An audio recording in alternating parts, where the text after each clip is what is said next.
ಕಾಂಗ್ರೆಸ್ ಪಕ್ಷದ ನೇತೃತ್ವದಲ್ಲಿ ಸನ್ಮಾನ್ಯ ಮುಖ್ಯಮಂತ್ರಿಗಳಾದ ಸಿದ್ದರಾಮಯ್ಯನವರು ಹಾಗೂ ಸನ್ಮಾನ್ಯ DK ಶಿವಕುಮಾರ್ ಅವರ ಮುಂದಾಳತ್ವದಲ್ಲಿ 5ನೇ ತಾರೀಕು ಸ್ವಾಭಿಮಾನಿ ಸಮಾವೇಶ, ರಾಜ್ಯದ ಶೋಷಿತ ವರ್ಗದ ಸಮಾವೇಶ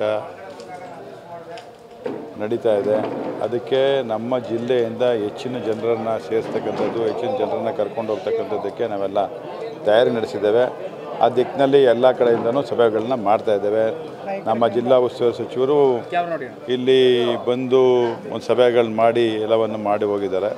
ಅದರ ಸ್ಪಷ್ಟ ಸೂಚನೆ ಮೇರೆಗೆ ನಿನ್ನೆ ಸನ್ಮಾನ್ಯ DK ಶಿವಕುಮಾರ್ ಸಾಹೇಬರು, ಪಕ್ಷದ ರಾಜ್ಯಾಧ್ಯಕ್ಷರು ಹಾಗೂ ಉಪಮುಖ್ಯಮಂತ್ರಿಗಳು ಆ ಸಭೆಯನ್ನು ಯಶಸ್ವಿಗೊಳಿಸಿಕೊಡಲೇಬೇಕು. ಮಂಡ್ಯ ಜಿಲ್ಲೆಯಿಂದ ಕನಿಷ್ಠ 50,000 ಜನ ಬರಲೇಬೇಕು ಅನ್ನುವಂಥ ಸ್ಪಷ್ಟವಾದಂಥ ಸೂಚನೆಗಳು ಕೊಟ್ಟಿದ್ದಾರೆ.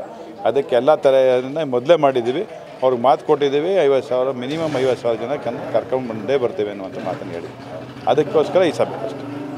ಒಂದಷ್ಟು ಟೀಕೆಗಳು ಕೂಡ ವ್ಯಕ್ತವಾಗಿದ್ದಾರೆ ನಿಮ್ಮ ಒಂದು ಶಾಸಕರ. ಟೀಕೆ ಸಹಜ, ಟೀಕೆ ಇಲ್ಲ ಅಂದರೆ ಯಾವುದನ್ನು ಎಲ್ಲನೂ ನಾವು ಸ್ವಾಗತ ಮಾಡ್ತೀವಿ. ಟೀಕೆಯನ್ನು ಸ್ವಾಗತ ಮಾಡ್ತೀವಿ.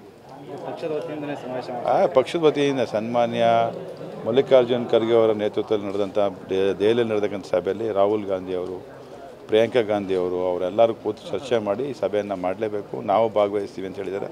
ಆ ಸಭೆಯಲ್ಲಿ ಪ್ರಿಯಾಂಕಾ ಗಾಂಧಿ ಅವರು ಭಾಗವಹಿಸ್ತಿದ್ದಾರೆ, ಮಲ್ಲಿಕಾರ್ಜುನ್ ಖರ್ಗೆ ಅವರು ಭಾಗವಹಿಸ್ತಿದ್ದಾರೆ, ರಾಜ್ಯದ ಮುಖ್ಯಮಂತ್ರಿಗಳು ಇರ್ತಾರೆ, ರಾಜ್ಯದ ಉಸ್ತುವಾರಿ ಕಾರ್ಯದರ್ಶಿಗಳನ್ನು ಸುರ್ಜೇವಾಲಾ ಸಾಹೇಬರು ಇರ್ತಾರೆ, ಎಲ್ಲ ಇರ್ತಾರೆ. ಇದರ ಉದ್ದೇಶ ಏನು ಸರ್ ಸಮಾವೇಶ ಉದ್ದೇಶ?